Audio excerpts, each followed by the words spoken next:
PV അൻവറിനെതിരെ ഗുരുതര ആരോപണങ്ങളുമായി തൃണമൂൽ കോൺഗ്രസ് സംസ്ഥാന നേതൃത്വം. അൻവറിനെതിരെ നടപടി ആവശ്യപ്പെട്ട് ദേശീയ നേതൃത്വത്തിന് പരാതി നൽകും. ഇതിന് മുന്നോടിയായി സംസ്ഥാന അധ്യക്ഷൻ CG ഉണ്ണിയുടെ നേതൃത്വത്തിൽ കൊച്ചിയിൽ പ്രത്യേക യോഗം ചേർന്നു. PV അൻവറിന് പാർട്ടി ഭരണഘടന അനുസരിച്ചുള്ള ചുമതലയൊന്നുമില്ലെന്നും പാർട്ടിയെ ഹൈജാക്ക് ചെയ്ത പാർട്ടി വിരുദ്ധ പ്രവർത്തനങ്ങൾക്ക് നേതൃത്വം നൽകുകയുമാണ് അൻവർ ശ്രമിക്കുന്നതെന്നും ചൂണ്ടിക്കാട്ടിയാണ് നിലവിലെ സംസ്ഥാന നേതൃത്വം ദേശീയ നേതൃത്വത്തെ സമീപിക്കുന്നത്.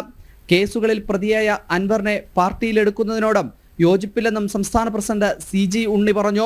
17ഓളം ക്രിമിനൽ കേസുകളുടെ പ്രതിയാണ്, തട്ടിപ്പ് കേസിലെ പ്രതിയാണ്. പക്ഷെ PV അൻവർ എന്ന് പറയുന്ന ഈ കളങ്കിത വ്യക്തിത്വത്തെ ഉൾക്കൊണ്ടുകൊണ്ട് മുന്നോട്ട് പോകാൻ ഞങ്ങൾക്ക് കഴിയില്ല എന്നുള്ള നിർദ്ദേശം ഞങ്ങളവിടെ കൊടുത്തു കഴിഞ്ഞു. ദേശീയ നേതൃത്വം ഒരു ചർച്ചയ്ക്ക് വിളിച്ചിട്ടുണ്ട്.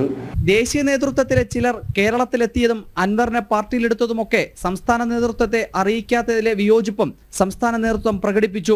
ഈ PV അൻവറിന്റെ നേതൃത്വം അംഗീകരിച്ചു പോകാൻ കഴിയില്ല, അൻവറിന്റെ തറവാട്ട് സ്വത്തല്ല തൃണമൂൽ കോൺഗ്രസ് എന്ന് ഞങ്ങൾ സ്റ്റേറ്റ് കമ്മിറ്റി യോഗം ചേർന്ന് പരസ്യമായി പ്രഖ്യാപിച്ചതിന് ശേഷം നിരവധി ഫോൺ കോളുകളാണ് ഞങ്ങൾക്ക് വന്നുകൊണ്ടിരിക്കുന്നത്.